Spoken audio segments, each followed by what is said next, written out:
کیا سویڈن میں قرآن حکیم جلانے پر پابندی عائد کی جا رہی ہے؟ اس حوالے سے کس قسم کی قانون سازی ہو رہی ہے اور تازہ ترین صورتحال کیا ہے؟ اس سب کا جائزہ آج کے اس اہم ولاگ میں لیتے ہیں۔ میں ہوں سویڈن کے دارالحکومت اسٹاک سے عارف کسانہ اور آپ کی خدمت میں سلام عرض کرتا ہوں،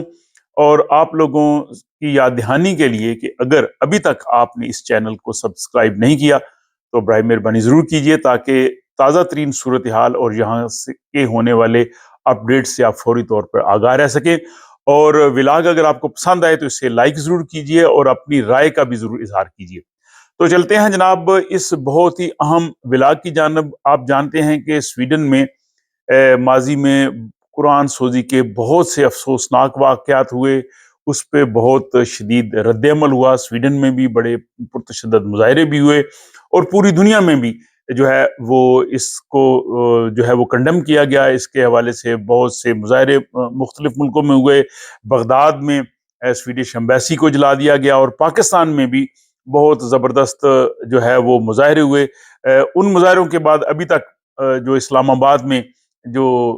مائیگریشن سیکشن ہے سویڈش ایمبیسی میں، وہ کام نہیں کر رہا۔ ایمبیسی تو کھلی ہے لیکن مائیگریشن کا سلسلہ ابھی تک جو ہے وہ بند ہے، اور لوگوں کو ویزا لینے کے لیے ایتھوپیا اور جو ہے وہ تھائی لینڈ جانا پڑ رہا ہے۔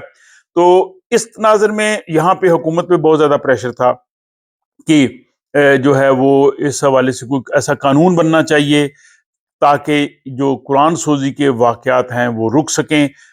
جو سویڈن میں رہنے والے مسلمان ہیں ان کے جذبات وہ بھی مشتعل نہ ہوں، وہ بھی متاثر نہ ہوں، سویڈن کی قومی سلامتی جو ہے وہ اس کے لیے بھی خطرہ نہ ہو، اور اس طرح کے جو واقعات ہیں وہ بھی رک جائیں، اور سویڈن کا جو آزادی رائے کا قانون ہے اور یہاں پہ جو فریڈم آف پریس ہے، ایکسپریشن ہے، وہ بھی سارا جو ہے وہ متاثر نہ ہو۔ اس سب صورتحال کو دیکھتے ہوئے حکومت نے جو ہے وہ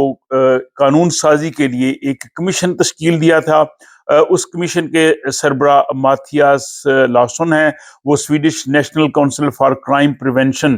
اس کے جو ہیڈ ہیں، ان کی سربراہی میں یہ جو ایک کمیشن بنایا گیا تھا، انکوائری کمیشن، اور اس کا یہ کام تھا کہ وہ اس تمام صورتحال کا جائزہ لے، سویڈن کے آئین اور قانون کو بھی مد نظر رکھے، یورپی قوانین کو بھی مد نظر رکھے، اور اس طرح کی سفارشات دے تاکہ جو ہے وہ یہاں پہ ایسے واقعات کو روکا جا سکے۔ اب کمیشن نے جو ہے وہ اپنی رپورٹ 5 جولائی جمعے کے روز سویڈن کی حکومت کو پیش کر دی ہے، اور بنیادی طور پہ کمیشن نے 3 جو ہے وہ طریقے یا 3 سفارشات کی ہیں، جن کی روشنی میں جو ہے وہ قرآن سوزی کے یہ جو افسوسناک واقعات ہوتے ہیں، مذہبی کتابوں کی جو توہین کی جاتی ہے، یہ سب جو ہے وہ اس سے رک سکیں گے۔ اس حوالے سے انکوائری کمیشن نے جو سب سے بڑی سفارش کی ہے کہ اس قسم کے جتنے بھی مظاہرے ہوتے ہیں ان کی اجازت کا فیصلہ جو ہے وہ پولیس کو دینا چاہیے، عدالتوں کا اس میں اختیار نہیں ہونا چاہیے۔ پولیس کو اختیار دیا جائے کہ پولیس ہی فیصلہ کرے کہ کسی بھی مظاہرے کی اجازت دینی ہے یا نہیں دینی، اور اس میں فائنل اتھارٹی جو ہے وہ پولیس ہونی چاہیے۔ اس حوالے سے انکوائری کمیشن نے سویڈن کے جو پبلک آرڈر ایکٹ ہے اس میں جو ہے وہ 3 ترامیم پیش کی ہیں۔ انہوں نے کہا جی کہ جو آزادی رائے کا قانون ہے وہ اپنی جگہ پہ رہے، سویڈن کا جو کانسٹیٹیوشن ہے وہ بھی اپنی جگہ پہ رہے، یورپین لاز وہ بھی اپنی جگہ پہ رہیں۔ ان سب کی موجودگی میں جو ہے وہ راستہ بنایا جا سکتا ہے، اس مسئلے کو حل کیا جا سکتا ہے، اور اس مسئلے کا حل یہ ہے کہ پولیس کو یہ اجازت دے دی جائے، اور جو پبلک آرڈر ایکٹ ہے اس میں 3 ترامیم ہونی چاہیے۔ پہلی جو ہے وہ پولیس کو یہ اجازت ہونی چاہیے کہ اگر کوئی مظاہرے کے لیے درخواست دیتا ہے تو پولیس کو اختیار ہو کہ وہ اس مظاہرے کی جو جگہ ہے یا اس کا جو وقت ہے اس کو وہ تبدیل کر سکے۔ وہ اس کا جو مظاہرین کی جانب سے جو کہا گیا ہے کہ فلاں جگہ فلاں وقت ہی ہم نے مظاہرہ کرنا ہے، تو ضروری نہیں وہی ہو۔ اور اس میں جو قومی سلامتی ہے، سویڈن کی سیکیورٹی ہے، اس کو بھی دیکھا جائے۔ دہشت گردی اگر اس سے پھیل سکتی ہے یا واقعات ہو سکتے ہیں اس کو بھی دیکھا جائے، اور یہ بھی دیکھا جائے کہ اگر ایسا مظاہرہ خاص جگہ پہ خاص وقت پہ ہوگا تو اس سے بیرون ملک سویڈن کے خلاف نفرت تو نہیں پھیلے گی، سویڈن کے مفادات تو متاثر نہیں ہوں گے، کیونکہ ماضی میں آپ کو پتا ہے کہ عید کے روز جو ہے وہ جو اسٹاک ہوم میں سب سے بڑی مسجد ہے اس کے سامنے قرآن سوزی کا واقعہ کیا گیا، اور پھر جو ہے ترکی اور عراق کی ایمبیسی کے سامنے کیا گیا۔ تو یہ جو پہلی سفارش یہ ہے کہ پولیس کو یہ اجازت دے دی جائے پولیس فیصلہ کرے کہ کس جگہ کس وقت جو ہے وہ مظاہرہ ہو سکتا ہے یا نہیں ہو سکتا۔ دوسرا جو اہم اس میں چیز ہے کہ وقت اور جگہ کے تعین کے علاوہ یہ پولیس کو اختیار ہونا چاہیے کہ پولیس اس بات کی اجازت دے کہ کسی بھی مذہبی کتاب کو یا قرآن کو جلانے کی اجازت ہونی چاہیے یا نہیں ہونی چاہیے، یعنی پولیس اس کو چیز کو چیک کرے، جو پولیس کو جو رپورٹس ہیں اس کو چیک کرے، تو اس کے بعد پولیس جو ہے وہ مظاہرے کی تو اجازت دے، لیکن وہ یہ کہہ سکتی ہے کہ وہاں پہ قرآن نہیں جلایا جائے گا۔ تیسری جو ہے وہ چیز یہ ہے کہ پولیس کو اس حوالے سے مزید اختیارات دیے جائیں کہ وہ قومی سلامتی کو مد نظر رکھتے ہوئے جو مظاہرہ ہونا ہے اس کی جو شرائط ہیں، طریقہ کار ہے، اس کا جو فریم ورک ہے، اس سارے کو جو ہے وہ متعین کر سکے۔ تو یہ بنیادی طور پہ جو تینوں سفارشات ہیں ان کا خلاصہ یہ ہے کہ اختیار یہ پولیس کے پاس آ جائے۔ اگر آپ ماضی میں دیکھیں تو کئی مرتبہ پولیس نے جو ہے وہ اجازت دینے سے انکار کیا تھا، لیکن عدالت جو تھی وہ اس کی اجازت دے دیتی تھی۔ پولیس نے متعدد مواقع پہ کہا کہ ہم سویڈن کے حالات، قومی سلامتی، دہشت گردی کی وجہ سے قرآن سوزی کے اس جو مظاہرے کی اجازت نہیں دے سکتے، لیکن وہ لوگ جب عدالت میں گئے، عدالت میں انہوں نے جا کے آزادی رائے کا قانون پیش کیا، باقی چیزیں پیش کی، اور عدالت کو انہوں نے اس طرح سے مجبور کر دیا کہ ان کے حق میں فیصلہ کرے، اور اس طرح سے وہ بڑے بڑے ہوئے۔ اب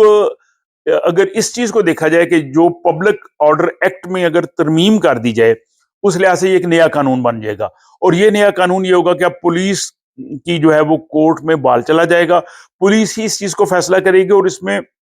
جو سیکنڈ پوائنٹ ہے اس میں اسپیسیفک کہا گیا ہے کہ کسی کتاب کو جلانے یا قرآن مجید کو جلانے کا جو ہے وہ فیصلہ پولیس اپنی مرضی سے کرے گی۔ پولیس اگر چاہے تو پولیس کہہ سکتی ہے کہ آپ مظاہرہ کر سکتے ہیں، آپ قرآن نہیں جلا سکتے، یا فلاں جگہ نہیں کر سکتے، فلاں ٹائم نہیں کر سکتے، یا اس قسم کا جو ہے وہ یہ مظاہرہ نہیں ہو سکتا۔ تو میرے خیال میں یہ بہت بڑی پیش رفت ہے۔ یہ جو پیش رفت ہوئی ہے، ایک تو یہاں پہ ظاہر بہت مظاہرے ہوئے، عالمی دباؤ بھی ہوا، یہاں سویڈن کے جو مسلم سفیر ہیں انہوں نے بھی بہت رول پلے کیا، اسلامی کانفرنس نے بھی رول پلے کیا، اور اس طرح مسلم حکومتوں نے بھی۔ اور اس کے بعد آپ کو یاد ہے کہ یہ ڈنمارک میں بھی مظاہرے ہوئے تھے، لیکن ڈنمارک نے ایسے کیا کہ دسمبر 2023 میں انہوں نے ایک قانون بنا لیا کہ ڈنمارک میں کوئی بھی مذہبی کتاب یا قرآن حکیم نہیں جلایا جائے گا۔ اس کے بعد یہ سوچا جا رہا تھا کہ شاید سویڈن بھی اسی طرح کا قانون بنا دے۔ اس کے بعد یہاں کے جو وزیر انصاف ہیں گنر اسٹرومر، ان سے جب یہ پوچھا گیا کہ کیا آپ بھی اس طرح کا قانون بنائیں گے، تو انہوں نے کہا جی ہم اس طرح کا قانون نہیں بنائیں گے، ہم پبلک آرڈر ایکٹ اس میں ہم ترمیم کریں گے۔ اور اب یہ جو ترامیم جو ہے وہ اس کمیٹی نے جو کی ہیں، سفارش کی ہیں، یہ میں سمجھتا ہوں کہ ایک بہت اہم پیش رفت ہوگی، اور جو ماضی کی جو صورتحال ہے اس کو دیکھتے ہوئے پولیس ظاہر ہے کسی بھی مظاہرے کی اجازت دیتے وقت ان تمام چیزوں کا خیال رکھے گی، اور پولیس کی اجازت حتمی ہوگی، اس کے بعد عدالت یا حکومت یا کوئی اور اس میں مداخلت نہیں کر سکے گا۔ تو یہ اس لحاظ سے بہت جو ہے وہ میں سمجھتا ہوں کہ خوش آئند چیز ہے۔ اب یہ جو سفارشات ہیں انکوائری کمیشن کی، یہ حکومت کے پاس گئی ہیں، اور آپ کو پتا ہے کہ سویڈن میں جو قانون سازی کا جو پروسیس ہے یہ کافی سلو اور اس میں کافی وقت لگتا ہے۔ بہرحال یہ اگر سفارشات جو ہیں وہ آگے منظور ہو جاتی ہیں تو پھر اگلے سال جولائی 2025 کے بعد سویڈن میں ایک طرح سے قانون بن جائے گا کہ یہاں پہ اگر کسی قسم کی بھی جو ہے وہ کتاب مذہبی جلانی ہے یا اس قسم کا مظاہرہ ہونا ہے، اس سب کا فیصلہ جو ہے وہ پولیس جو ہے ان شواہد کو دیکھتے ہوئے کرے گی، اور ہم توقع رکھ سکتے ہیں کہ پولیس جو ہے وہ مسلمانوں کے جذبات کا بھی خیال رکھے گی، اور سویڈن کی سلامتی بھی اس سے جڑی ہوئی ہے، دہشت گردی اور جو عالمی سطح پہ سویڈن کی مفادات ہیں وہ سب جو ہیں وہ اس سب سے جڑے ہوئے ہیں۔ تو اس حوالے سے مستقبل میں جو بھی پیش رفت ہوگی اس جو قانون سازی کے حوالے سے یا جو مزید اپڈیٹس آئیں گی وہ آپ میرے اس چینل پہ دیکھ سکیں گے۔ آج کے ولاگ کے حوالے سے اپنی رائے کا ضرور اظہار کیجیے، اپنا خیال رکھیے گا اور مجھے اجازت دیجیے۔